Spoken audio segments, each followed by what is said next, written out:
দেখো আজকে জামা ষষ্ঠী স্পেশাল জামাইবাবুর সাথে বসে পড়েছি আজকের লাঞ্চের থালি নিয়ে। তো দেখা যাক কি কি আছে।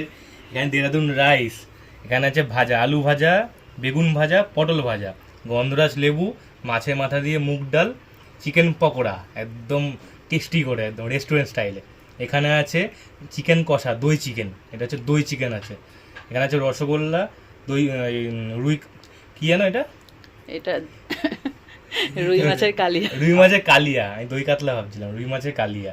আর হচ্ছে একদম বড় বড় কি এটা, একদম গলদা চিংড়ি, এটা চিংড়ি বাগদা। মাছের মালাইকারি, এটা বাগদা। আচ্ছা, এই আছে আজকে লাঞ্চের থালি, তো খেয়ে নি। নাও শুরু করো, হ্যাঁ, দুজনে মিলেই শুরু করো। থালা একটু ছোট হয়ে গেছে আজকে। একদম লেবু দিয়ে। মনে হচ্ছে জামাই উল্টো, কাঁসার থালা একজনের হ্যাঁ, আর একজন হোয়াইট প্লেট। যেহেতু আমি থালি করি তার জন্য কাঁচের থালায় নিয়েছি, ওর কোনো ব্যাপার না। আসলে মেয়ে জামাইকে একসাথে করেছি, তার জন্য হ্যাঁ। সেম দিয়েছি। হ্যাঁ, দিদিও তাই খাচ্ছে ঘরের হুম। ভেতরে বসে। ডাল নিয়ে নি, লজ্জা করে খাও না কিন্তু। না একদম না।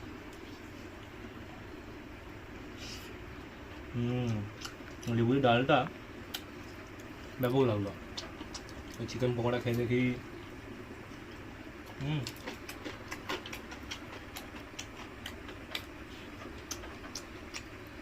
একটু মাছ ট্রাই করে দেখি।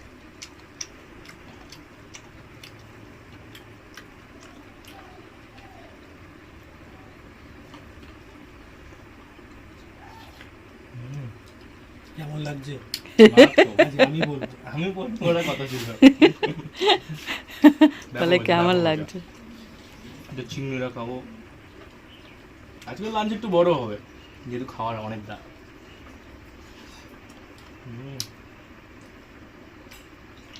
চিংড়িটা ব্যাপক হয়েছে, মুখে মেল্ট হয়ে গেল। সব কটা রান্না কেমন হয়েছে? ব্যাপক হয়েছে, মারাত্মক হয়েছে। একটু চিকেনটা এখানে যা যা ভিডিও আছে, এই যে যা যা রেসিপি আছে সব আমি ছেড়েছি, হ্যাঁ, সব কটা ছাড়া সব আছে। ছাড়া আছে। মনে হয় চিংড়ি মাছটা শুধু ছাড়া হয়নি, মনে হয়। আর চিংড়ি মাছটা খেয়াল ছাড়া নেই। হয়নি, না চিংড়ি মাছটা ছাড়া হয়নি, বাদ বাকি সব ছাড়া আছে।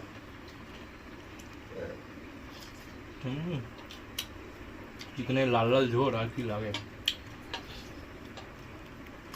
মারাত্মক মারাত্মক হয়েছে, মারাত্মক জমে গেল।